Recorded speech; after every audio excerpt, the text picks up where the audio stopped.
नमस्कार, कार्यक्रम रणनीति में आपका स्वागत है। मैं हूं विनोद कुमार। दर्शकों, चौक चौराहों के नाम बदलने का हमने सुना, अब देश के नाम बदलने को लेकर के याचिका पर आज सुनवाई है। यानी इंडिया का नाम बदल करके हिंदुस्तान या भारत रखा जाए।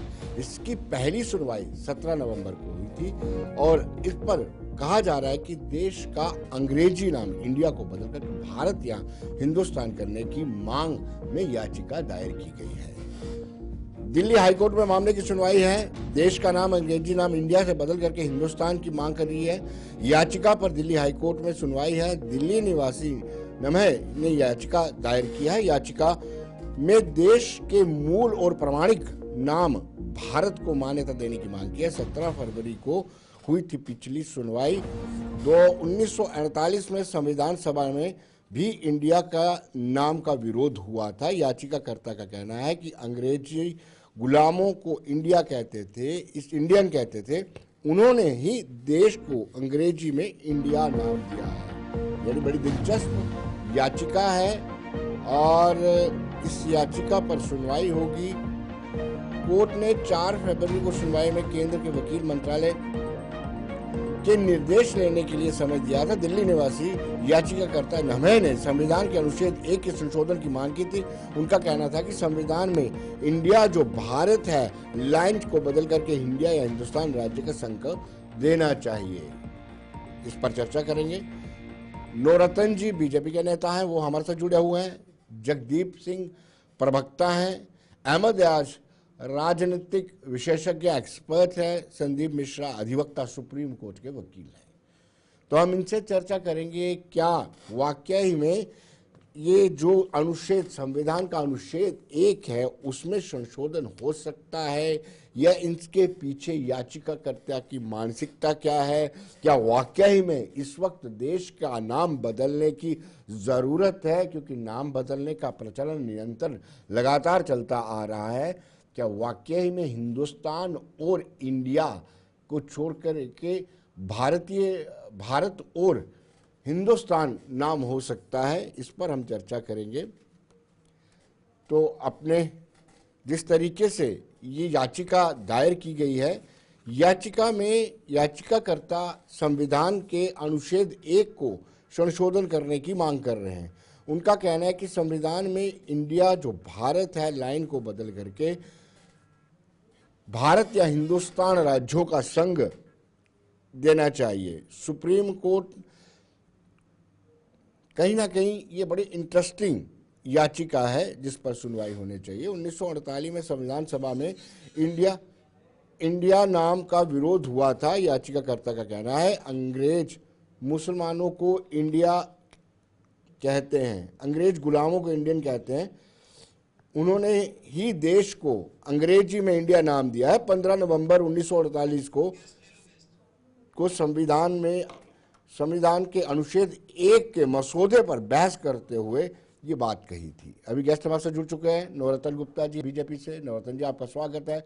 जगदीप सिंह प्रवक्ता हैं कांग्रेस के, आपका भी स्वागत है। अहमद याज पॉलिटिकल एक्सपर्ट हैं और संदीप मिश्रा जी सुप्रीम कोर्ट के अधिवक्ता हैं। मैं शुरुआत जगदीप जी से करूंगा। जगदीप जी, आप इस याचिका को कैसे देखते हैं? जी जगदीप जी। का आभार, आपके दर्शकों का हार्दिक अभिनंदन। यूं होता नहीं है अमूमन, जब भी हम चर्चा में जुटते हैं तो विरोधाभास वैसा दिखता नहीं, लेकिन आज जिस तरीके से आपने भूमिका बांधी और इस याचिका को आपने दिलचस्प कहा, मैं बड़े सम्मान के साथ कहना चाहूंगा कि मैं इसे विभत्स मांगता। और क्या वजूहात है, हम जरा उससे पहले बात कर लें। इससे फर्क नहीं पड़ेगा कि आप इस देश को किस नाम से बुलाते हैं, अलबत्ता फर्क इससे पड़ेगा कि आप कैसा देश चाहते हैं। यहाँ आपने कहा कि कोई अधिवक्ता है सुप्रीम कोर्ट के, तो मैं चाहूंगा जरा बराए मेहरबानी वो भी इस मेरी बात पर बाद में प्रत्युत्तर में बताएं, अपनी प्रतिक्रिया दें। दरअसल असम में पहले भाजपा के अशोक सिंघल, आप तो जानते हैं किस तरीके से असम में जो मुख्यमंत्री है वो कितना जहर उगलते रहे पूरे देश के अंदर, उन्होंने कैसे कैसे जहर उगला कि आप जानते हैं। अब उसके बाद जो परिस्थितियां बनी, वहां एक कार्यक्रम में उन्होंने जाकर ये कहा कि इससे कोई फर्क नहीं पड़ता कि ये मियाँ है कि ये मियाँ है, ये शब्द उन्होंने इस्तेमाल किया। जी। फिर बीवी नागरत्ना साहब की खंडपीठ में जब ये मामला गया तो उन्होंने अपने आदेश में ये कहा कि अगर किसी को मियां वियां कहना या पाकिस्तानी कह देना ये बुरा लगता है, लेकिन ये अपराध नहीं है। और अभी 2 दिन पहले राजस्थान की विधानसभा में रफीक खान विधायक है, जिनको चुनकर भेजा गया, वहां के लोगों ने भेजा, उनको भाजपा का एक विधायक गोपाल शर्मा पाकिस्तानी कहता है। ये परिस्थितियां इस देश की आज के इस दौर में, एक सौहार्द है। मैं पूछना चाहता हूं, क्या वो तमाम लोग जिन्होंने उसको चुना, विधायक बनाकर भेजा, क्या वो भी पाकिस्तानी है? और ये किस तरीके का देश हम बनाने की कोशिश कर रहे हैं और क्या चाहते हैं? मैं पूछना चाहता हूं, भाजपा के लोग कैसी कैसी सोच के साथ ये लोग जो है ये देश को आगे ले जाना चाहते हैं, ये एक बड़ा सवाल है।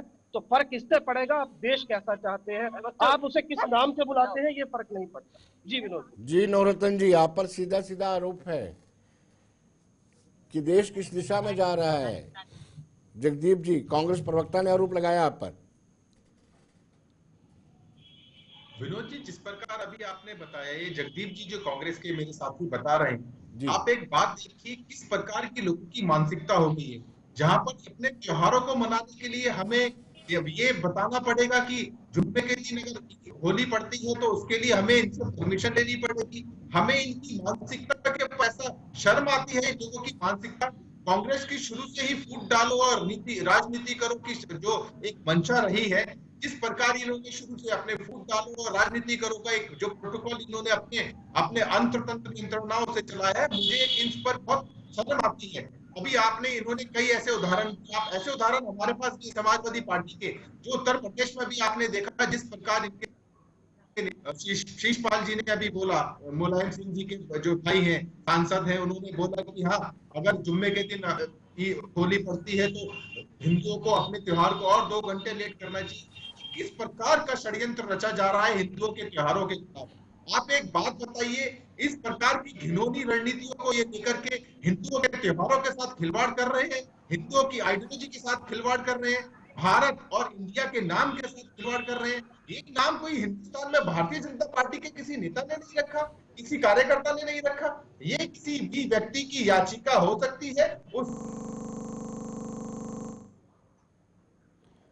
मुझे लगता है संविधान के दायरे के अंदर रहते हुए तो इस पर किसी को कोई आपत्ति नहीं होनी चाहिए। मुझे ये लगता है कांग्रेस के साथी जो ये बयानबाजी कर रहे हैं, इनको इस चीज पर ज्यादा आपत्ति है कि इनको इस चीज पर एक मजा आ रहा है, इनको इस चीज पर देखने में एक आनंद आ रहा है कि इन लोगों को किस प्रकार का एक देश चाहिए, देश में किस प्रकार की एक मंशा लेकर के ये लोग काम कर रहे हैं। फूट डालो और शासन करो की नीति पर ये लोग काम कर रहे हैं। देश की जनता समझ चुकी है कांग्रेस की घिनौनी रणनीति को। देश की जनता समझ चुकी है कि कांग्रेस किस प्रकार एक अपनी घिनौनी हरकतें से इस देश की जनता को नुकसान पहुंचा रही है। देश की जनता आदरणीय नरेंद्र मोदी जी के कामों की सराहना करती है और वही कांग्रेस को कांग्रेस के गले की एक हड्डी बन चुके हैं नरेंद्र मोदी जी, जो कांग्रेस चाहती है कि वो ना इनको निगल सकती है ना उगल सकती है। उसी प्रकार इन लोगों की मानसिकता एक इतनी गिर चुकी है कि अब आप इस चीज पर आप देखिए कि एक हाई कोर्ट के फैसले के ऊपर ये बोल रहे हैं कि इसको भारतीय जनता पार्टी ने प्रारूप किया, शर्म आनी चाहिए। चलिए, असदीप मिश्रा जी, आप बड़े सुलझे हुए अधिवक्ता हैं, सुप्रीम कोर्ट में हैं। आप देखिए, क्या वाकई में ऐसे कोई देश है जिसका हिंदी में नाम अलग हो, इंग्लिश में नाम हो? क्या जो धारा अनुच्छेद 1 है संविधान का, उसमें संशोधन की गुंजाइश है? लोकतंत्र है, सबसे बड़ा डेमोक्रेटिक कंट्री है इंडिया। जी संदीप जी। विनोद जी, पहला जो आपने कहा कि क्या कोई देश है जिसका भाषा में नाम अलग है, तो बिल्कुल इजिप्ट देश है, जिसको इंग्लिश में इजिप्ट कहते हैं, हिंदी में मिस्र कहते हैं। इसी तरह बहुत सारे देश हैं जिनका नाम लिया जा सकता है, लेकिन जो सबसे बड़ी बात उठ के आ रही है यहाँ पर, क्या देश का नाम भारत किए जाने की आवश्यकता है? तो अगर G20 को हम देखें तो G20 में जो इनविटेशन गए सभी लोगों को राष्ट्रपति जी के भोज में, माननीय राष्ट्रपति जी ने जो भोज दिया, प्रेसिडेंट ऑफ भारत के नाम से सभी को इन्वाइट किया गया और दुनिया के 20 से अधिक राष्ट्राध्यक्षों ने जो है उसमें शिरकत की। तो जब भारत नाम हम विदेशी राष्ट्राध्यक्षों के सामने रखते हैं और उस नाम से रात्रि भोज दिया जाता है और उसमें सारे लोग शामिल होते हैं, तो इसका मतलब है कि देश का नाम भारत है और देश का नाम इंडिया भी है। दोनों को अल्टरनेट तौर पर प्रयोग किया जा सकता है। कहीं से कोई संवैधानिक मनाही नहीं है जी। और कहीं से भी संविधान में नहीं लिखा है कि इंडिया नाम हिंदी इंग्लिश में है और हिंदी में भारत है। मतलब भारत का प्रयोग सभी भाषाओं में, अगर हम कहें हमारी जो अनुसूची है जिसमें जितनी भी भारतीय भाषाएं हैं सब में तो देश का नाम भारत है। एक इंग्लिश अगर छोड़ दें तो सभी भाषाओं में देश का नाम जब भारत है तो एक भाषा के लिए हमें नहीं लगता है कि किसी तरह से संविधान के संशोधन की आवश्यकता है, न कि प्रैक्टिकली हमें प्रयोग करना शुरू करना पड़ेगा कि देश का नाम भारत है और भारत इसे लिखा जाना चाहिए विश्व की सभी भाषाओं में जैसी आवश्यकता है आज के समय में। जी राज साहब, आपको कैसा लगता है? देखिए, जिस तरीके से संदीप मिश्रा जी ने बड़े विस्तार से बताया कि जो रात्रि भोज था उसमें जो इनविटेशन था उसमें भारत का जिक्र किया गया था, आप कैसे देखते हैं इसको?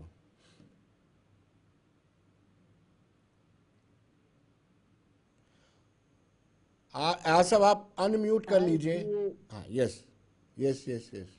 अच्छा, जी जी जी, ठीक है, आ रही आवाज? ठीक है जी, आ रही है, हाँ जी हाँ जी आ रही है। हाँ जी। तो चूंकि कोर्ट का मामला है और एक पिटीशन कोर्ट में चली गई है, अब वेट करना पड़ेगा कि कोर्ट का क्या फैसला रहेगा। लेकिन सवाल बड़ा ये है कि क्या आज की सिचुएशन में इन मामलात का कहीं हिंदुस्तान में कोई जगह है? अगर मेरे से पूछा जाए तो मैं स्ट्रेट में कहूंगा नहीं, इन मामलात को उठाने का कोई इस वक्त कोई जवाजियत नहीं है, ना कोई मौका है। ये एक स्टेज था जब एक यूनानी मौलिक ने कही 4 सदी में जो सिंध थे उस पार उनको इंडिया का नाम दिया, फिर 17 और 20वीं सदी में अंग्रेजों ने इसको इंडिया कर दिया। और फिर 1950 में चूंकि कॉन्स्टिट्यूशन जो हमारा है उसमें दोनों चीजों को, भारत और इंडिया को भी रिकॉग्नाइज किया गया है। जी, दोनों को। तो अब इसमें दोनों को रिकॉग्नाइज किया गया है कॉन्स्टिट्यूशन ने 1950 में। तो अब मामला इससे क्या, किसको कोई आपत्ति है? सवाल यह है कि इस वक्त देखना है कि मामला जो प्रायोरिटी के हैं वो क्या है। प्रायोरिटी के मामलात है और भी बहुत जबरदस्त मुद्दे हैं, जबकि इस मामले की कोई अहमियत नहीं है। भारत तो है ही, भारत का नाम तो किसी ने उसको निकाला नहीं। हाँ, अगर हम ये कह देते कि भाई हमारी जो संहिता है, जो हमारी हिस्ट्री है भारत की, वो मिटाई जा रही है, कह सकते थे कि विरोध कर सकते थे कि भारत का नाम क्यों नहीं रखा जाए। ये एडिशन है, इंडिया जो है एडिशन है भारत के अलावा, तो इसमें कोई प्रॉब्लम किसी को होना नहीं चाहिए। अलबत्ता प्रायोरिटी जो इस वक्त हिंदुस्तान में है वो कुछ और है। जैसे हिंदुस्तान में एक डेवलपमेंट का दौर चलना चाहिए, इन चीजों को कोई प्रायोरिटी नहीं है। हम देख रहे हैं, अगर हम जम्मू कश्मीर से ताल्लुक रखते हैं, जम्मू कश्मीर हम देख रहे हैं कि रेल अभी तक कनेक्ट कश्मीर से नहीं हो रही है। इसके बावजूद कि बहुत सारे वादे किए गए, फरवरी में इनॉग्रेशन भी हो जाती है।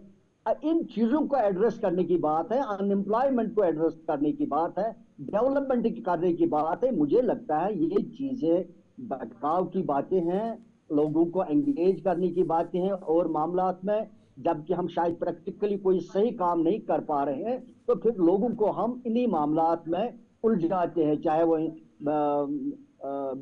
मस्जिद के नीचे मंदिर ढूंढने की बात करें, जबकि 1950 में रिलीजियस प्लेस एक्ट से नाफिज है। अब मुझे लगता है कि यही सारी चीजें हैं, नहीं तो इससे कोई और मतलब या कोई फायदा या कोई डेवलपमेंट की बात नहीं है।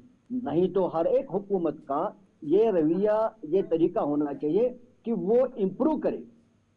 अगर पिछली गवर्नमेंट ने कुछ किया है, इंस्टेड कि हम उससे वापस जाएं, डिरेल करें, तो उसके ऊपर इंप्रूव किया जाए। अगर कोई ऐसी बात होती जहां मुल्क के खिलाफ कोई मामला बन जाता है, वो प्रायोरिटी बन जाता है। लेकिन नाम चेंज करना या चेंज हुआ भी नहीं है, एक एडिशनल नाम जो इंटरनेशनल लेवल पर माना जाता है मुझे नहीं लगता कि चलिए जगदीप जी से जानना चाहेंगे। जगदीप जी, अयाज साहब ने बिल्कुल स्पष्ट कर दिया, बहुत सारे मुद्दे हैं जिन पर काम करने की जरूरत है। डेवलपमेंट है और सेकुलरिज्म को बढ़ावा देने की बात है, स्यूडो सेकुलरिज्म में सेकुलरिज्म को बढ़ावा देने की बात है। लेकिन नवरत्न गुप्ता जी ने आप पर यह आरोप लगाया कि कांग्रेस की ये नीति रही है, विभाजन करो, फूट डालो, राज करो। जी जगदीप जी। विनोद जी, मैंने बड़े संयम के साथ इनको सुना है। हालांकि बड़ा मुश्किल था इतने जहरीले बयानों को और झूठे आक्षेपों को सुनना, पर यही इनसे अपेक्षित था। बराए मेहरबानी थोड़ा संयम ये भी रखें। पहली तो बात ये कि इनके वक्तव्य में कई मर्तबा कांग्रेस का नाम आया, और मुझे बड़े अफसोस के साथ कहना पड़ रहा है कि निर्लज्जता के इस विष काल में आपने इस देश को किन परिस्थितियों में लाकर खड़ा किया है, मेरे उस सवाल का जवाब दीजिए। आप हमें राष्ट्रवादिता सिखाएंगे जिनके वैचारिक पुरोधाओं ने इस देश के राष्ट्रीय ध्वज को अपना मानने में 5 दशक से ज्यादा का समय ले लिया, जिन्होंने इस देश के राष्ट्रीय ध्वज के रंगों पर सवाल उठाया, जिनके वैचारिक पुरोधा जब ये देश आजादी की लड़ाई लड़ रहा था तो वो अंग्रेजों की गोद में बैठे थे। मुखबरी तक के इल्जाम है उन लोगों के ऊपर। सिंध की असेंबली में मुस्लिम लीग के साथ सरकार में बैठे लोग जब पाकिस्तान का मसौदा आता है तो विरोध तक नहीं करते। अब उंगली खड़ी होगी आपकी, पहले सुन लीजिए।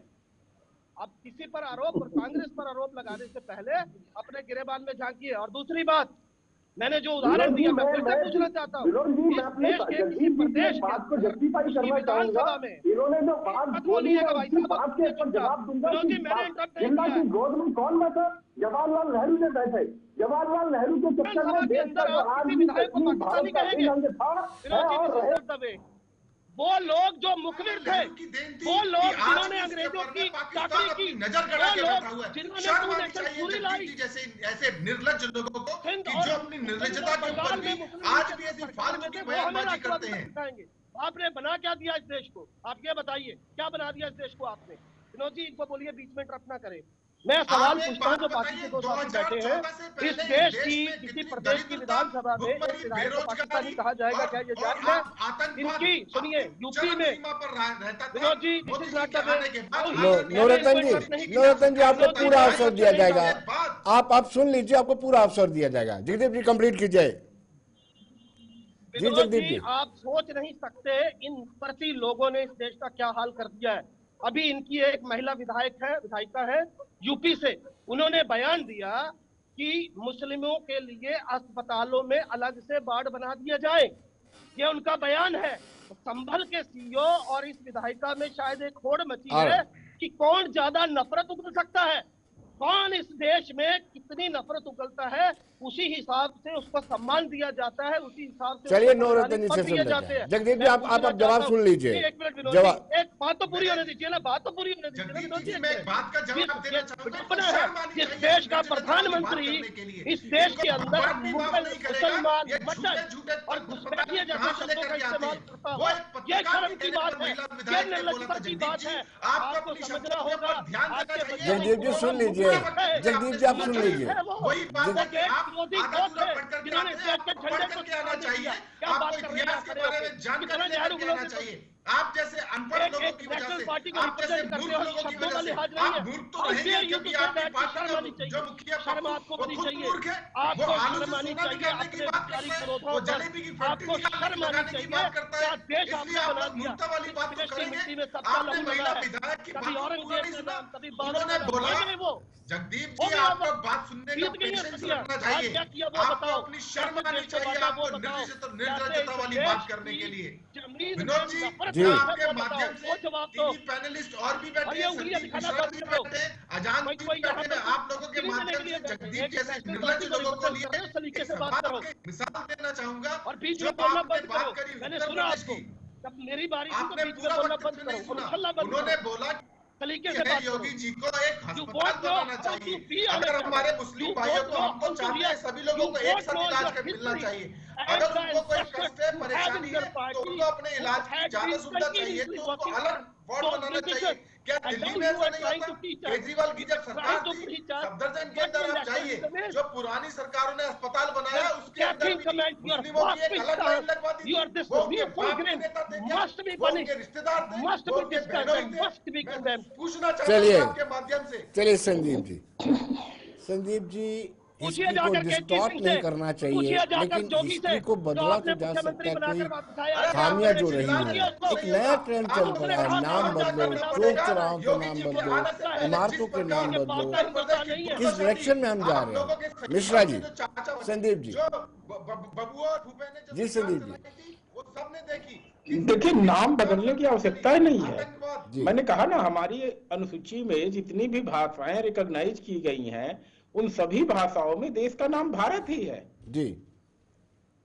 और अगर तमिल में हमें भारत कहना है, तेलुगु में भारत कहना है, कन्नड़ में भारत कहना है, सिर्फ एक भाषा में अगर इंडिया कहना है, तो देश का नाम क्या माना जाएगा? इंडिया माना जाएगा कि भारत माना जाएगा? भारत माना जाएगा। मैंने क्या कहा, व्यवहारिक तौर पे हमें आपको यह प्रयोग करने के लिए संविधान ने फ्री कर दिया है कि आप देश का नाम इंडिया लिखना चाहते हैं कि भारत लिखना चाहते हैं। और जब मैंने कहा कि अंतर्राष्ट्रीय मंच पे देश का नाम भारत रिकॉग्नाइज कर लिया गया, इसका मतलब है कि भारत लिखने के लिए कहीं से भी संवैधानिक संशोधन की आवश्यकता नहीं है, बल्कि सरकार के लेवल पे एक हिम्मत की आवश्यकता है। और अगर सरकार हिम्मत करके लिखना शुरू करे तो कहीं से संवैधानिक बाध्यता या कोई कानूनी अड़चन नहीं है जिसमें कि भारत लिखने पे किसी तरह का जो है प्रतिरोध हो या किसी तरह से रिस्ट्रिक्शन हो। लेकिन मिश्रा जी, क्या आपको लगता है कि इसके पीछे मानसिकता क्या है? नहीं, मानसिकता मैं तो पूछ रहा हूं, अगर देश का नाम 22 भाषाओं में भारत है, एक भाषा में इंग्लिश है, तो आप देश का नाम क्या रखना चाहेंगे? आप मुझे बता दीजिए जी।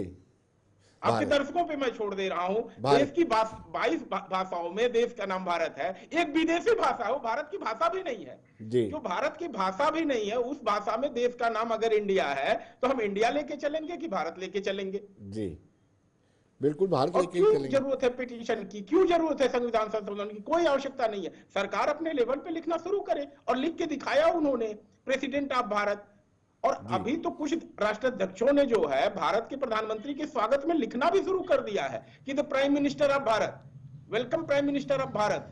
तो इस तरह से जब चीजें हो रही हैं, तो हमें इस बात को लोगों को भड़काना नहीं चाहिए कि एक जो गुलामी की निशानी रही है, इंडिया नाम लेकर के कहें कि अंग्रेजी में, हिंदी में नहीं कहे, उर्दू में भी हिंदुस्तान कहा जाता है हमारे भाइयों के द्वारा। उर्दू बोलने वाला कोई भी आदमी ये नहीं कहता है इंडिया।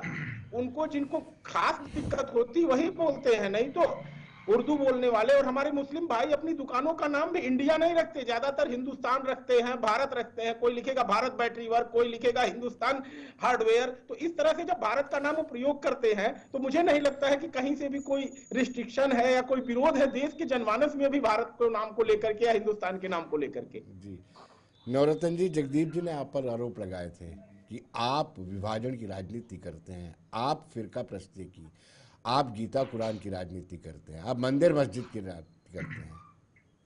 जगदीप जी ने विनोद जी, मैं आपको आपके चैनल के, नेशनल चैनल के माध्यम से एक बात बोलना चाहूंगा। जगदीप जी के अंदर और कांग्रेस के अंदर सिमाई नहीं है, वो किसी भी भारतीय जनता पार्टी के नेता या प्रवक्ता की बातों का सामना कर सके। इनके अंदर पेशेंस नहीं है। ये बात कर रहे थे जिन्ना की। आप एक बात बताइए, मैं आपके माध्यम से, संदीप जी बैठे हैं यहाँ पर, संदीप मिश्रा जी सुप्रीम कोर्ट के बहुत सीनियर एडवोकेट हैं, मैंने इनके साथ में कई बार चर्चा में शामिल हुआ। जगदीप जी आप सुन लीजिए जी। विनोद जी, मैं आपको यही बताना चाह रहा था, इन लोगों के अंदर पेशेंस नहीं है। संदीप जी, आप एक बार इनको संविधान के तहत ये बता देना जगदीप जी को कि जिन्ना के चक्कर में हिंदुस्तान जो कश्मीर भारत का अभिन्न अंग था, है और रहेगा। आप एक बात बताइए, आप 5 तारीख से पहले जो अभी अमित शाह जी ने 370 कलम हटाई भारत के जो जम्मू कश्मीर के ऊपर, उससे पहले भी लोग कश्मीर का क्या हालत था? एक देश में एक विधान 2 निशान नहीं चलेंगे, ये किसने कहा था? भारतीय जनता पार्टी के पंडित दीनदयाल उपाध्याय जी ने कहा था, जिनकी हत्या इन कांग्रेस यूनियन निर्मा ट्रेन में कराई थी। किसी का इसका प्रूफ नहीं है ना इनके पास में। आप एक बात बताइए। ये जगदीप जी के 2 सवाल, नवरत्न जी, जगदीप जी के 2 सवाल। उनका ये आरोप है कि भाजपा पर या भाजपा की विचारधारा पर मुखबरी का आरोप लगता रहा है कि वो अंग्रेजों के साथ मुखबरी करते हैं। दूसरा, उन्होंने कहा कि आपने तिरंगे को नागपुर में इस्तेमाल नहीं किया, कितने सालों तक लगाया नहीं। ये 2 नागपुर में सर, मैं विनोद जी आपके माध्यम से ये बात बताना चाहूंगा, ये संविधान, राष्ट्रीय स्वयंसेवक संघ कोई सरकार के अनुयायी संगठन नहीं है। राष्ट्रीय स्वयंसेवक संघ एक वैचारिक संगठन है। आप अपनी एक संस्था बनाइए, आप उस संस्था पर कुछ भी कीजिए, वो उसका व्यक्तिगत अधिकार है। राष्ट्रीय स्वयंसेवक संघ क्या भारतीय जनता पार्टी या भारत की सरकार ने उसको कोई अपना पोर्टफोलियो? इधर सुप्रीम कोर्ट के अधिवक्ता बैठे हैं, इधर राजनीतिक विशेषज्ञ बैठे हैं, अहमद अजान जी, आप इनसे पूछिए कि क्या राष्ट्रीय सेवक संघ को कि कोई भारतीय संवैधानिक पद मिला है? नहीं मिला। वो एक व्यक्तिगत संगठन है, व्यक्तिगत संगठन पर उनकी मर्जी, वो लगाए ना लगाए। लेकिन जम्मू कश्मीर के अंदर, जम्मू कश्मीर तो भारत का अभिन्न अंग था, जिसके लाल चौक पर दो संविधान। आप एक बात बताइए, मेरे घर के ऊपर में मैं अपने अपने प्रभु श्री राम का झंडा लगाऊं या तिरंगा झंडा लगाऊं या किसी भी देवी देवता का आराध्य का झंडा लगाऊं, वो मेरा व्यक्तिगत अधिकार है। मैं अपने अपने अपने अपने अपने अपने किसी भी ऑफिस के ऊपर में किसी भी चीज का झंडा लगाऊं, वो मेरा व्यक्तिगत अधिकार है। वैसे ही नागपुर के अंदर व्यक्तिगत अधिकार था, उन्हों को लगा। लेकिन जम्मू कश्मीर के अंदर किसने हटाया तिरंगा? आप एक बात बताइए, जम्मू कश्मीर के अंदर 5 अगस्त का जो इतिहास था, वो आदरणीय अमित शाह जी ने रचा। इन लोगों के उस चीज से भी पेट में दर्द होता है, इन लोगों को सच बर्दाश्त नहीं होता। विनोद जी, अयाज साहब, बहुत सारे ज्वलंत इशू हैं, बहुत सारे ज्वलंत मुद्दे हैं, उनको छोड़ करके हम किस दिशा में जा रहे हैं? नाम बदलो, चौक चौराहों के नाम बदलो, अब इंडिया का नाम बदलने की बारी है। ये कैसी मानसिकता, किस दिशा में हम, किस डायरेक्शन में हम जा रहे हैं? वही है, यहाँ एक सबसे बड़ा इशू जो दिख रहा है वो यही है कि एक वोट बैंक पॉलिसी के तहत ये सारा किया जा रहा है। नहीं तो हिंदुस्तान एक डेवलपिंग देश है एंड वी मस्ट कंसिडर, हमको कंसिडरेट करना चाहिए कि हम कैसे डेवलप करें बाकी मामला को। ये कोई मसला नहीं है कि इंडिया का नाम रखने से हमारा कोई कौमी मुफाद खतरे में पड़ जाता है, या इंडिया का नाम न रखने से हमारे कौमी मफादात को कोई खतरा है। दिस इज जिसको हम कहेंगे कि नॉन इशू, ये कोई इशू नहीं है, जबकि हमारे पास बहुत सारे इश्यूज है करने के लिए। मसला वही है, जब हमारे पास बहुत सारा करने के लिए है जिससे यहाँ के अवाम को, लोगों को, यहाँ के मुल्क को कोई फायदा पहुंचे, उनमें हम कंसंट्रेट नहीं कर रहे हैं। हम उन नॉन इश्यूज पर कंसंट्रेट कर रहे हैं जिनमें या तो कहीं सेटलमेंट तौर पर ये मंदिर मस्जिद का मामला जो मैंने कहा था 1991 में रिलीजियस पोlicing एक्ट वो इनाद किया गया। इसमें लोगों के मफादात मद्देनजर रखे गए, मुल्क के मफादात मद्देनजर रखे गए। अगर इसको जाने दिया तो लोग वक्तन फवक्तन एक टक्कर में आ जाए, एक डिवीजन हो जाएगा मुसलमानों और हिंदू के दरमियान इन चीजों को, क्योंकि ये बहुत सेंसिटिव मामला है। इसीलिए इसको दफनाया गया 1950 में कि भाई 1947 में जो पोजीशन थी इन मामलात को वही रखी जाए, इसको टच ना किया जाए। लेकिन अब एक तरीके से दूसरे तरीके से इसी को खोदा जा रहा है और पूरे मुल्क को एंगेज किया जा रहा है, कहीं मंदिर के नाम से, कहीं मस्जिद के नाम से, कहीं इंडिया के नाम से, कहीं भारत के नाम से। मुझे देख नहीं रहा है एक आम नागरिक की हैसियत से कि इसमें हमारे मुल्क का, हमारे लोगों का फायदा कहाँ दिख रहा है। हमारे मुल्क का फायदा ये दिख रहा है कि हमारी तरक्की हो, इकोनॉमिक तरक्की हो, डेवलपमेंट हो, अनएम्प्लॉयमेंट ना हो, लोग खुश हो और हर एक कनेक्टिविटी प्रॉपरली हो, जो दिख नहीं रही है। अभी भी बहुत सारे इलाके हैं जहां पानी नहीं मिल रहा है, पीने को पानी नहीं मिल रहा है। बहुत सारे इलाके हैं जिनको बिजली नहीं है, बहुत सारे इलाके हैं जिनको कनेक्टिविटी नहीं, रोड नहीं है। हम उन चीजों पर कंसंट्रेट नहीं करते हैं, हम इस चीज पर कंसंट्रेट करते हैं कि लोग ना पूछे हमारे मामलात हैं, उनको एंगेज करो और ये ऐसा मामला है जिससे लोग निकल नहीं सकेंगे। ये सबसे बड़ा जरूरी, ये सबसे बड़ा ऐसा मामला है जिसमें लोग अगर फंस गए तो निकलेंगे नहीं। रोड, सड़क, पानी सारा इंसान भूल जाएगा और सिर्फ तो और मुसलमान के चक्कर में रहेगा, इंडिया और भारत के ही चक्कर में रहेगा और तरक्कियाती मामला पर उसकी नजर नहीं पड़ेगी। मुझे लगता है ये उसी नीति के तहत सारा किया जा रहा है। चलिए जगदीप जी, एक उंगली किसी पर उठाओ तो सैकड़ों उंगलियां दूसरे पर उठती हैं। अगर कांग्रेस का इतिहास खंगाला जाए तो आपने 370 को कितनी देर, आप तो कहते हैं कि वो पूरी तरह डिल्यूट हो चुका था, लेकिन मिटाने की आपने हिम्मत नहीं की। शाहबानो केस में किस तरह किरकिरी हुई है देश की। आप भी तो एक धर्म को अपीस करना चाहते हैं। आप देखो, यासीन मलिक अलगाववादी नेता हैं, पाकिस्तान से मुशाल लड़की के साथ शादी करते हैं, वो आ जाते हैं, उसको सारे राइट मिल जाते हैं। हमारी ये लड़की जब बाहर शादी करती थी तो सारे राइट खत्म हो जाते थे, तब आपको कोई याद नहीं आई। क्यों जगदीप जी?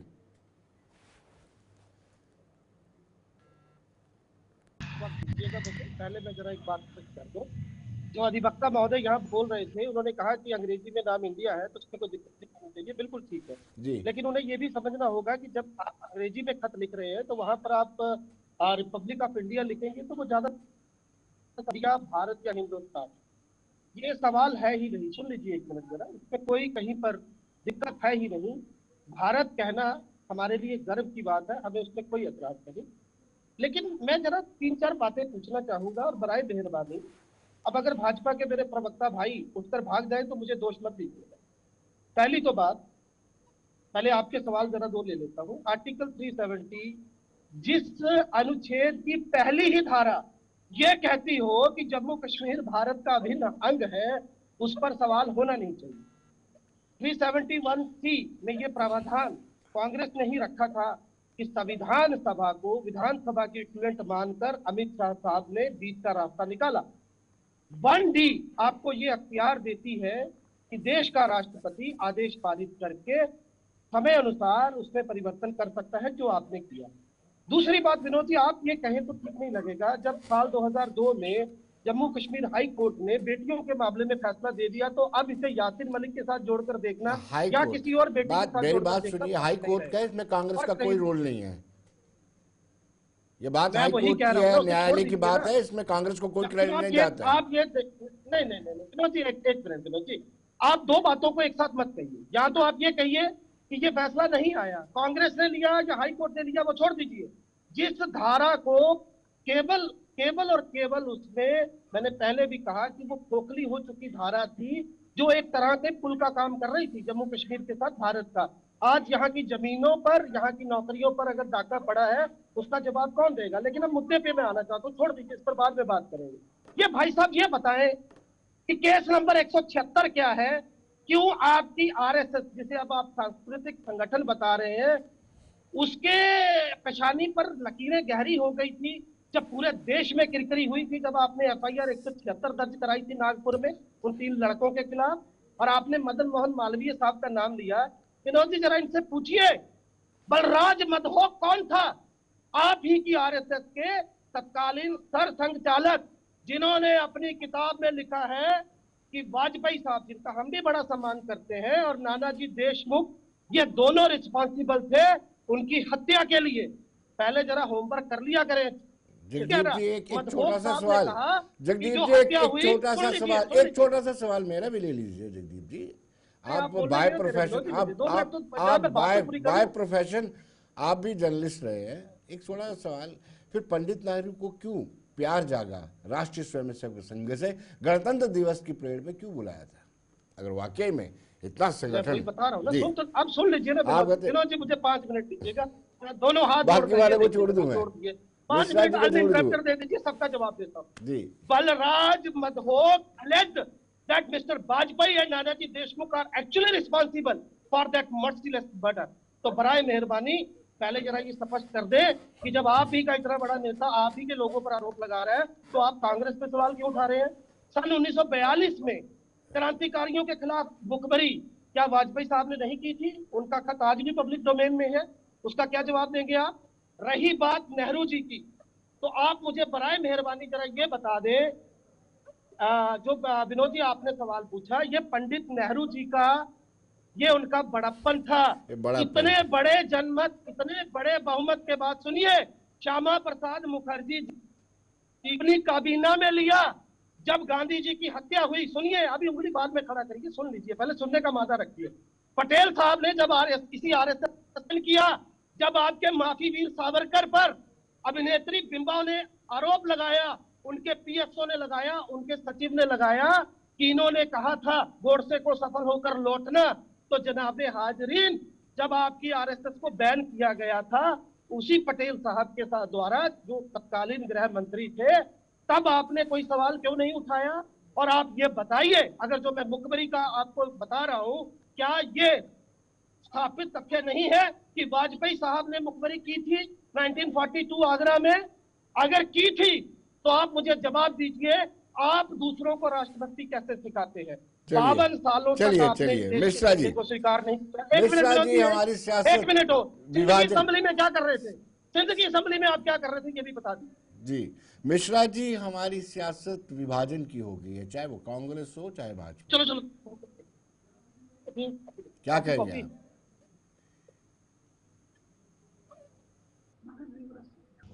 सकारात्मक सोच की तरफ सबका ध्यान होना चाहिए, कोई भी राजनीतिक दल हो। जी। और अगर कोई चीज सकारात्मक हो रही है तो उसपे सभी को साथ देना चाहिए, केवल विरोध के लिए विरोध नहीं होना चाहिए। जी। क्योंकि जितनी भी बातें हमने कही, चाहे संवैधानिक कही, चाहे आज देश का जो 70 साल का विकास हुआ है उसमें आप कारपोरेशंस के नाम ले लीजिए, Hindustan petroleum, Bharat heavy electronics, Bharat electronic, सबका नाम कहीं न कहीं कांग्रेस के जमाने में ही रखा गया है। जी जी जी। तो कांग्रेस को इस समय जो है इस बात को कि उसी की चीज को हम अगर रेनफोर्स कर रहे हैं, रीस्टेट कर रहे हैं, पुनर्स्थापित कर रहे हैं, किसी तरह के प्रयास हो रहा है, तो उसमें मुझे लगता है कि एक सकारात्मक सोच के साथ आगे बढ़ना चाहिए, विरोध के लिए विरोध नहीं होना चाहिए। जी, यार साहब, criticism for the sake of criticism नहीं होना चाहिए, जैसे मिश्रा जी ने कहा है। लेकिन यहाँ पर आप देखिए, सत्ता पक्ष जो भी फैसला लेता है वो विपक्ष उसका निरंतर विरोध करता है, भले ही वो पॉजिटिव हो। जैसे मिश्रा जी ने कहा, सकारात्मक सोच होनी चाहिए, लेकिन ऐसा नहीं है। जी बिल्कुल बिल्कुल, अपोजिशन को भी पॉजिटिव सोच लेकर चलना चाहिए। अपोजिशन बराए अपोजिशन नहीं होना चाहिए, जिसको हम कहेंगे मुखालफत बरोई मुखालफत, कि भाई हम अपोजिशन में इसलिए मुखालफत करनी ही करनी है। अगर कोई सही चीज बन रही है, कोई सही बात हो रही है, कोई पॉलिसी अच्छी हो रही है, कोई अच्छी कार्रवाई हो रही है, तो उसको हेल्प करना चाहिए, अप्रिशिएट करना चाहिए। अगर कहीं कोई खामी दिख रही है, कोई कमी दिख रही है, उसको पॉइंट आउट करना चाहिए विद पॉजिटिव माइंड। क्योंकि आफ्टर ऑल एक ही इंटरेस्ट ध्यान में नहीं रहना चाहिए कि हमने सिर्फ लीडर ही लीडर बनना है। इंटरेस्ट ये रहना चाहिए कि हम सबको मुल्क के लिए काम करना है, और इसके लिए हर एक को कंट्रीब्यूट करना पड़ेगा। अपोजिशन को अपनी तरफ से अपोजिशन को भी कंट्रीब्यूट करना पड़ेगा। ये नहीं कि मैं अपोजिशन में हूँ तो फिर कोई हुकूमत में है तो मैंने सिर्फ उनके टांगे ही खींचनी है और उनको काम नहीं करने देना है। एब्सोल्युटली नो, हमने रिस्पेक्ट करना पड़ेगा डेमोक्रेटिक प्रोसेस को। एक गवर्नमेंट जो बनता है, इलेक्टेड गवर्नमेंट जो इलेक्ट हो जाती है लोगों के वोट से होती है, और हम बिलीव करते हैं कि जमहूरियत हमारा एक सबसे बड़ा देन है। तो उस जमहूरियत के निज़ाम में जब हम लोगों को हक देते हैं वोट डालने का, वो हुकूमत बनाते हैं, तो हर एक का फर्ज बनता है उस वोट का एहतराम करें। और जब वो हुकूमत में शासन में आते हैं तो अगर कहीं उनसे कोई कोताही, कोई कमी, कोई गलती होती है, उसका बेशक विरोध किया जाए, उसका बेशक पॉइंट आउट किया जाए। लेकिन जहां कोई सही बात बनती हो, कहीं रोड बनता हो, जायज रोड बनता हो, हम क्यों कहें कि मेरे रोड क्यों मर रहा है जी। सो लिहाजा अपोजिशन को भी अपना चेंज करना चाहिए, क्योंकि ये लोगों का मुल्क का मामला है। ये सिर्फ उनकी लीडरशिप का मामला नहीं है कि किसी और को प्राइम मिनिस्टर बनना है या चीफ मिनिस्टर बनना है। उनको ये देखना पड़ेगा उन लोगों की तरफ देखो जिन्होंने उनको बनाया, जिन्होंने उनको वोट दिया, कि मुल्क के मामले हल हो, उनके मामले हल हो, न कि मैं कैसे लीडर बनूं उनको गिरा के। वो नहीं होना चाहिए। I think with my friend जो अभी मेरे से पहले बात कर रहे थे कि हमारा पॉजिटिव रोल होना चाहिए, माइंड होना चाहिए अपोजिशन में बैठ कर के। ये नहीं होना चाहिए कि उनको उतार के मैं खुद बैठूं, ऐसा नहीं होना चाहिए। आप अच्छा करिए, दोबारा इलेक्शन में आ जाइए, लोगों के सामने आ जाइए, अपना प्रोग्राम बता दीजिए। अगर लोगों को लगेगा सही है तो लोग वोट करेंगे, लोगों को लगेगा नहीं सही है तो वोट नहीं करेंगे। उस पर हमारे नूररतन जी से जानना चाहेंगे। नूररतन जी, क्या चौक चौराहों की इमारतों के नाम बदल करके क्या हम तीसरी इकोनॉमी बन सकते हैं? मस्जिदों के नीचे शिवालय तलाश करके हम तीसरी इकोनॉमी बन सकते हैं? विनोद जी, जो आपने अभी सवाल रखा उसका मैं पूरा जवाब दूंगा, लेकिन आपके माध्यम से मैं एक रिक्वेस्ट ये करूंगा कि दूसरे लोग बीच में ना बोलें। जैसे मैंने उनकी बात को ध्यानपूर्वक सुना, वो भी भारतीय जनता पार्टी के पक्ष की बातों को मैं रिक्वेस्ट कर दूंगा, बाकी वाले नहीं बोल रहे हैं। जगदीप जी से मैं रिक्वेस्ट कर दूंगा। वही चीज बताना चाह रहा हूँ विनोद जी, आपने बोला शिवालय, कोई भारतीय जनता पार्टी या संघ परिवार या विश्व हिंदू परिषद का व्यक्ति जाकर के तो मस्जिदों के नीचे शिवालय नहीं रखता ना जी। आप एक बात बताइए, कोई आज तक जितने भी जगह खुदाई हुई, जितनी भी जगह, क्या वहां पर इंटेंशनली किसी भारतीय जनता पार्टी के नेता ने, किसी किसी सुप्रीम कोर्ट के जो हमारे अधिवक्ता बैठे हैं संदीप मिश्रा जी, किसी ऐसे सामान्य व्यक्ति ने जाकर के तो वहां खुदाई करके, या जगदीप जी ने भी वहां पर खुदाई करके तो कोई भी शिवालय या मंदिर का कोई प्रारूप वहां नहीं रखा? मैं जगदीप जी के माध्यम से ही पूछना चाहता हूं, जगदीप जी आप ही बताइए मुझे, मैं रेस्पॉन्ड करना चाहूंगा जाकर की कोई भी विनोद जी, मैं रेस्पॉन्ड करना चाहूंगा इस बात एयाज साहब आपको मौका देंगे। एयाज साहब कुछ बोलना चाहूंगा जरूर। नहीं एयाज साहब 1 मिनट के लिए बोलेंगे, फिर मैं नूरतन जी से बात करूंगा। एयाज साहब आप रिस्पॉन्ड कीजिए। सर देखिए अभी गलत बात अगर आप आपके पास आऊंगा, अगर इसमें सियासत का अमल अभी आपके पास ही आ रहा हूं, सियासत का अमल दखल नहीं है। मुझे ये बताइए 1991 में एक कानून पास किया गया मजहबी जगहों का, रिलीजियस प्लेसेस एक्ट का, तब से आज तक कहीं भी कोई ऐसी याचिका, कोई भी पिटीशन नहीं आई। पिछले टाइम जब से भाजपा हुकूमत में आई तब से ये मसले क्यों उठ रहे, तब से पिटीशन क्यों जा रहे कोर्ट में। पीछे से सियासत। एयाज साहब आप जवाब ले लेते हैं, जवाब ले लेते हैं एयाज साहब। तब तक कोई बात भाजपा की नहीं है विनोद जी, मैं अयाज जी को ये बात बताना चाहूंगा, बात भाजपा की नहीं है, बात भावनाओं की है। आप एक बात बताइए, मैंने अभी आपको पूछा उन जगहों पर आपने जाके मंदिरों के नीचे, मस्जिदों के नीचे मंदिर रखे क्या? मैं आप ही से पूछना चाहता हूं, अभी चाहे वो संभल का मामला हो, चाहे मथुरा का मामला हो, काशी का मामला हो, अयोध्या का मामला हो, वहां पर आपने जाकर के इंटेंशनली कोई मंदिर दबाया क्या? नहीं दबाया। वो पहले के क्रूर शासकों ने जो एक गलतियां करी, जिसकी वजह से आज हिंदुस्तान का हिंदू और मुसलमान आपस में लड़ रहा है, एक दूसरे के खून का दुश्मन बना बैठा है। भारतीय जनता पार्टी ने किसी को दुश्मन नहीं बनाया। आदरणीय मोदी जी ने सबको गले लगाया, संघ परिवार ने सबको गले लगाना सीखा। आप एक बात बताइए, किस भारतीय जनता पार्टी के किस नेता ने कोई विरोध किया? संभल का मामला हो, संभल की घटना हो, वहां पर शिव मंदिर निकला, वहां उनकी हमारी हिंदुओं की भावनाएं हैं, वो भावनाओं के साथ आप खिलवाड़ करेंगे तो ये बर्दाश्त कोई भी नहीं करेगा। रही बात योगी जी ने जो बोला, अगर पहलवान का सपोर्ट किया तो सपोर्ट करना कोई गलत बात नहीं है।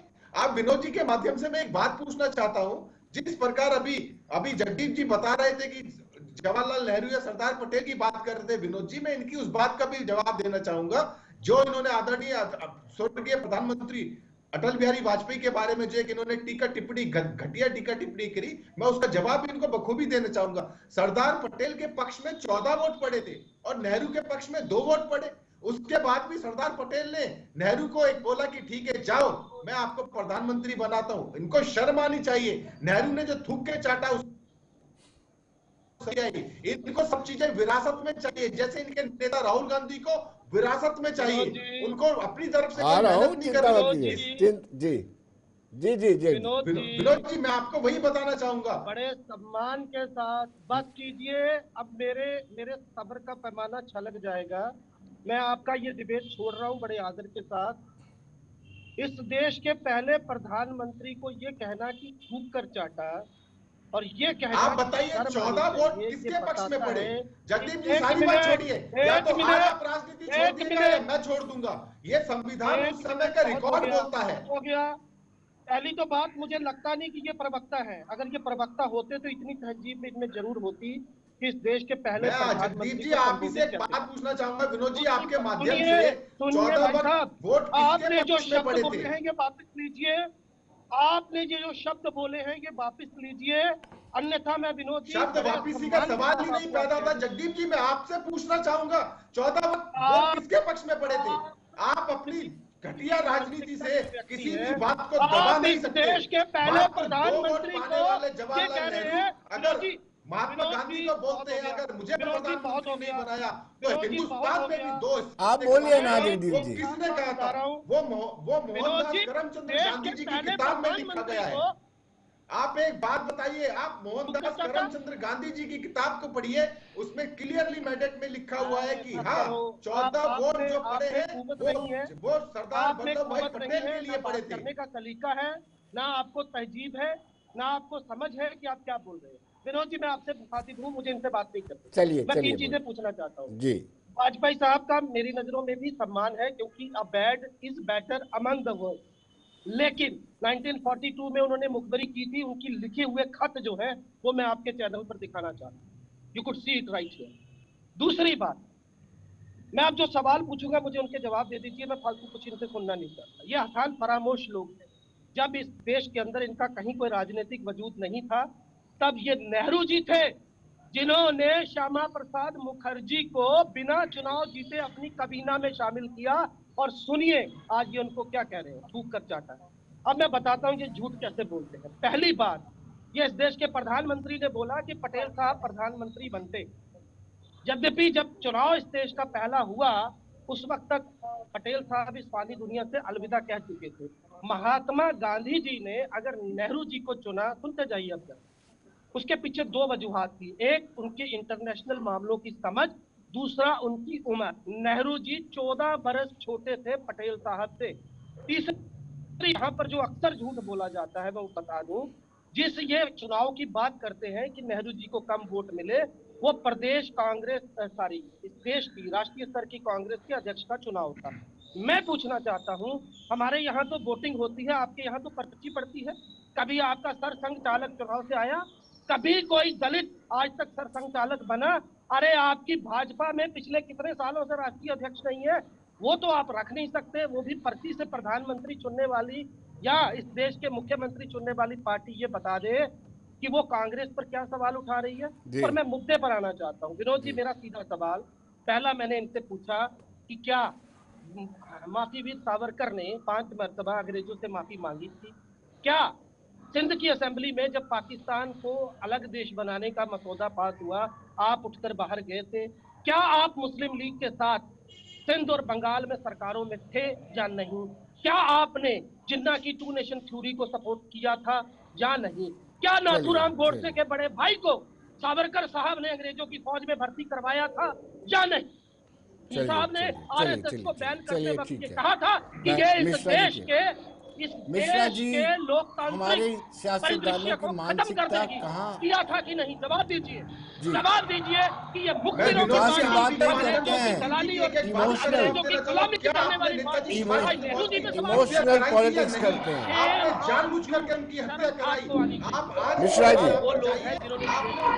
ये सियासतदान मत दिखाओ, भावनात्मक राजनीति कुछ नहीं है वजूद आपका। जब विकास के लिए प्रायोरिटी नहीं। जी मिश्रा जी, लोगों के बीच पेट में दर्द हो गया था। उनको लगा कि एक सामान्य व्यक्ति कैसे इस देश पर राज करेगा। शर्म आनी चाहिए। आप बात करते हैं संविधान की, आप बात करते हैं डॉक्टर भीमराव अंबेडकर की, आपने उनको सत्ता का इस्तेमाल मिश्रा जी, आप बोलेंगे नहीं, ये बंद नहीं करेंगे। 52 तक आपने उनको सरकार में रखा। उसके बाद आपने भारतीय जनता पार्टी जब सरकार में आई तब उनको भारत रत्न का अवार्ड दिया गया। आप लोगों को शर्म आनी चाहिए। आप लोग सिर्फ सावरकर ने कहा, आप चाहे वो हमारे, उस सावरकर ने कहा जिसने 5 दफा माफी मांगी। समझ आया? चलिए मिश्रा जी को शर्म आनी चाहिए। जगदीप जी, मैं आपको बोल रहा हूँ, आपको शर्म आनी चाहिए। आपको पानी में डूब के मर जाना चाहिए। मैं नहीं कह रहा जगदीप जी, मिश्रा जी बता रहा हूँ आपको, आपने सिर्फ मिश्रा जी, संविधान के निर्माता डॉक्टर भीमराव अंबेडकर जी की विचारधारा का खिलवाड़ किया। आपने सम्मान उनका कभी नहीं किया, चाहे उनकी धर्म पत्नी का हो, चाहे उनका खुद का हो। आपने हमेशा उनका इस्तेमाल किया, उनके विचारों का इस्तेमाल किया। चलिए नौरतन जी, मिश्रा जी को बोलने दीजिए। जगदीप जी, मिश्रा जी बोल रहे हैं, मिश्रा जी को बोलने दीजिए। हमारे अधिवक्ता हैं, सुप्रीम कोर्ट से हैं। जी मिश्रा जी, आप बोलेंगे नहीं तो ये चुप नहीं करेंगे। चाटुकारों की फौज है, चलिए मत बोलो करो। पंडित नेहरू इसके पहले प्रधानमंत्री। जगदीप जी, चलिए मिश्रा जी। जी मिश्रा जी, मैं आहत हूँ। पंडित नेहरू की देन थी जो आज भारत और कश्मीर की आप बात कर रहे हैं। आज पंडित नेहरू की देन थी जो उन्होंने उस रियासत को उस समय मिलने नहीं दिया। उन्होंने अपनी राजनीति के चक्कर में मोहम्मद अली जिन्ना के साथ नौरतन और जगदीप जी से रिक्वेस्ट करूंगा कि बाकी पैनलिस्ट को भी अवसर देना होता है। अनपढ़ लोगों की वजह से आज देश का और हमारे देश का ये हाल हुआ पड़ा है। नौरतन जी, एक मिनट, मिश्रा जी बोल रहे हैं। जी मिश्रा जी। यस, आते हैं, किसी भी पार्टी से भेजे जाते हैं, उन सभी से गुजारिश है कि कम से कम अगर असाइनमेंट ने आपको बताया है कि इस विषय पे डिबेट होना है तो लुकिंग लंदन टॉकिंग टोक्यो ना करें। अगर विषय हुआ है कि आज बात हो रही है कि भारत का नाम इंडिया होना चाहिए या भारत होना चाहिए, तो आप कहीं दूसरी विषयों पे चले जा रहे हैं, इधर उधर चले जा रहे हैं। मुझे आज के डिबेट से एक चीज समझ में आ गई विनोद जी, बीएससी में मैं लगातार 2 साल फेल हुआ हूं, लेकिन सी कॉपियां मैं लिखता था, A copy, B copy, C copy. तो 50 मिनट के डिबेट में सिर्फ और सिर्फ दोनों पार्टी के लोग लड़ते रहे, लेकिन कॉपी में कहीं मटेरियल नहीं निकला कि कुछ भी जिससे कहा जाए कि कौन भारत के पक्ष में है, कौन इंडिया के पक्ष में है। और शायद इसी तरह गुमराह देश के वोटर को भी किया जाता है राजनीतिक दलों के द्वारा। विषयों पे चर्चा नहीं होती है, विषयांतर कर करके 5 साल निकाल दिया जाता है, और जब निर्वाचन का समय आता है तो जनता को जो है गुमराह होने के अलावा और कोई चारा बचता नहीं है, क्योंकि उसके पास मटेरियल ही नहीं होता जिसको मूल्यांकन करे पार्टी राजनीतिक दलों का। जी साहब, ये चिंता का विषय है। विनोद जी, मैं संदीप जी की बात का समर्थन करना चाहूंगा। जो संदीप जी ने बोला, मैंने पहले ही उस बारे में बोला था कि भारत नाम रखने के पक्ष में अगर किसी ने याचिका दायर की है तो कांग्रेस के पेट में इतना दर्द क्यों हो रहा है? आप मुझे एक बात बताइए, संदीप जी ने इतनी अच्छी बात बोली कि बात का मैं अक्षर से सम्मान करूंगा। विनोद जी, आपके चैनल के माध्यम से मैं इनकी बात का सम्मान इसलिए करूंगा। देखिए, फिर इनके पेट में दर्द होने लगा जगदीप जी के, फिर इनके पेट में इनको पानी पिलाइए, इनका गला सूख जाएगा, धूप में खड़े चक्कर आ जाएंगे, गिर जाएंगे। आजाद हुआ उनसे जो भी हुकूमत आई, जो भी लीडरशिप आई, उन्होंने कौम के हित में, लोगों के हित में जो भी उनको तजुर्बा हुआ उसको इंस्टीट्यूशनली उसको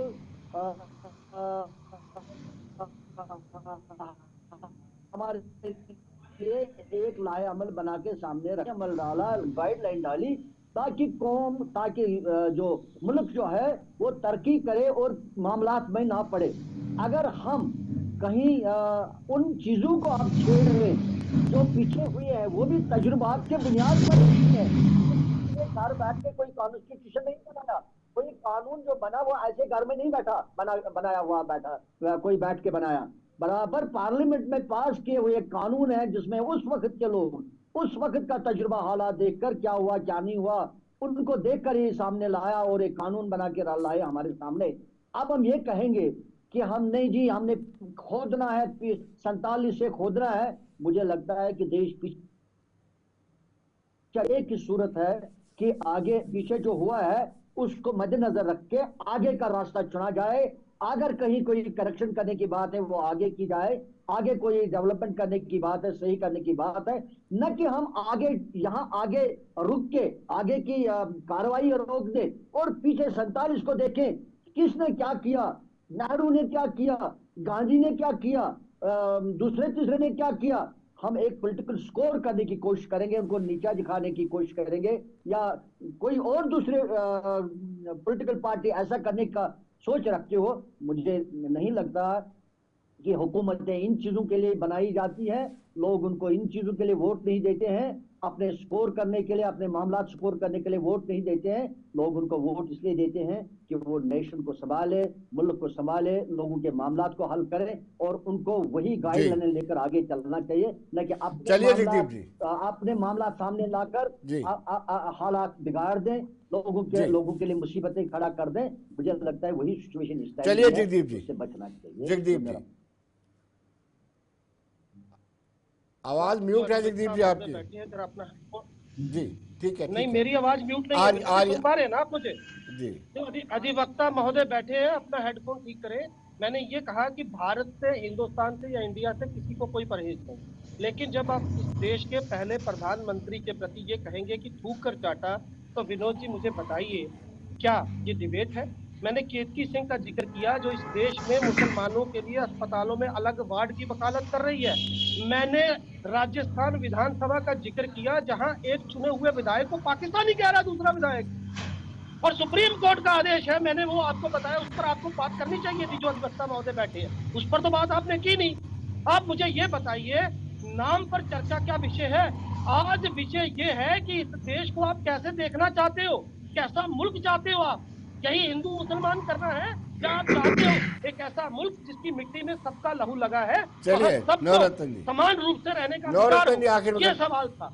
जी और इनको नवरत्न माफी मांगने के लिए कहिए, अन्यथा मैं बता रहा हूँ कि जी। जिस तरीके से उन्होंने बात की है, चलिए चलिए नवरत्न, चलिए file a Navratna ji, defamation against this fellow who doesn't know how to behave in a चलिए debate चलिए चलिए and सुन how लीजिए to नवरत्न जी से सुन configure लीजिए ना, a first prime minister of the country, चलिए जिनको चलिए इतनी नवरत्न तहजीब विनोद नहीं है। जी, जिस कैसे प्रकार इन्होंने कैसे बात, अभी इनको नाम लिया सुनने का जाता है मादा देश के मैंने पहले आपको बताया, प्रधानमंत्री देखिए का। दोबारा ये बीच में बस इंटरप्रेट कीजिए कर रहे आप, हैं।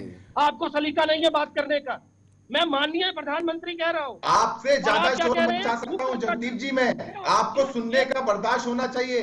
आपको फालतू की बात करने से कोई फायदा नहीं निकलता। आपने आप जो बात कर रहे शब्द हैं, जो आप बात शब्द कर रहे हैं उत्तर इस्तेमाल किए प्रदेश हैं की, वो वापस संबल भी लीजिए। आप जैसे लोगों की वजह देन आपने है। जो शब्द संबल में जो इस्तेमाल किए हैं हिंसा वापस घटी वो भी लीजिए। आप जैसे लोगों की देन है कि आप अरे मत पर्टिकुलर एक धर्म करो, को बढ़ावा कितना देते हैं। कितना आप जैसे खोदोगे? लोग, आपकी भारत पार्टी खोदो के जो लोग योजना ले होते हैं आओ, वो खोद मणिपुर डालो नहीं इस जाते। देश को। आपकी पार्टी जितना के खोद लोग, सकते हो खोद आपकी डालो। पार्टी के लोग संबल हर जरूर मस्जिद जाते के हैं, नीचे उनको समंदर पता है कि निकालो। हाँ वहां पर क्या नहीं हुआ कर था। सकते हो। मैं बता रहा हूं बेरोजगारी पर विनोद बात जी, नहीं करोगे, महंगाई पर बात नहीं करोगे, गरीबी पर चलिए बात नहीं चलिए महंगाई करोगे, पे आप कुपोषण पर विनोद बात जी नहीं करोगे। इनके चलिए साथ अरे चलिए, समय खोदो समय योजना इजाजत नहीं दे पहले रहा भी है। आपने यही संजीव देखा मिश्रा होगा, जी आदरणीय आपका तुम्हारी बहुत बहुत मंत्री है। शुक्रिया, नरेंद्र मोदी जी। इन्होंने डिबेट को, एयाज साहब, जगदीप जी और नवरत्न जी, आप सबका बहुत बहुत शुक्रिया। और दर्शकों, आप बने रहिए देश दुनिया की खबरों के लिए और मुझे दीजिए इजाजत। नमस्कार।